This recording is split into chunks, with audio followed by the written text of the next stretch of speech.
ও মাই god, ম্যাচের উপস্থাপকের কঠিন প্রশ্নে বাংলাদেশকে নিয়ে কেমন মন্তব্য করল টম লাথম। মিরপুরে নিউজিল্যান্ডকে 6 উইকেটে হারিয়ে সিরিজে সমতায় ফিরেছে টাইগাররা।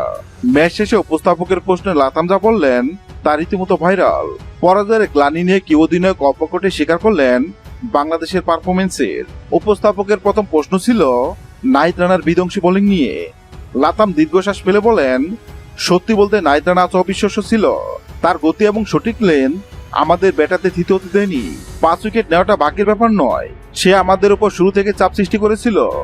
বিশেষ করে মিডল অর্ডারে তার স্পেলটি ম্যাচের মোড় ঘুরিয়ে দিয়েছে।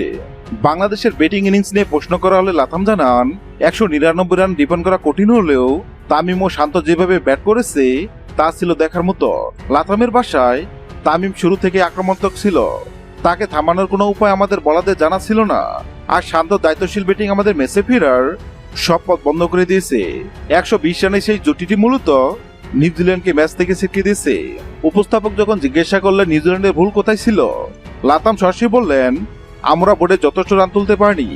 মিরপুরের উইকেটে অন্তত 250 রান দরকার ছিল।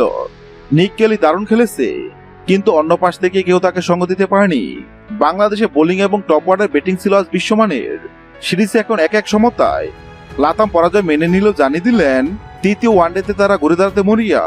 তবে আজকের ম্যাচটি যে পুরোপুরি নাইট রানা তামিম এবং শান্ত ছিল সেটি স্বীকার করতে বলেনি কি অধিনায়ক। হ্যাঁ দর্শক, যদি ভিডিওটি ভালো লাগে লাইক দিবেন এবং সাবস্ক্রাইব আমাদের চ্যানেলের সঙ্গে থাকবেন। ভিডিওটি দেখার জন্য আপনাকে অসংখ্য ধন্যবাদ।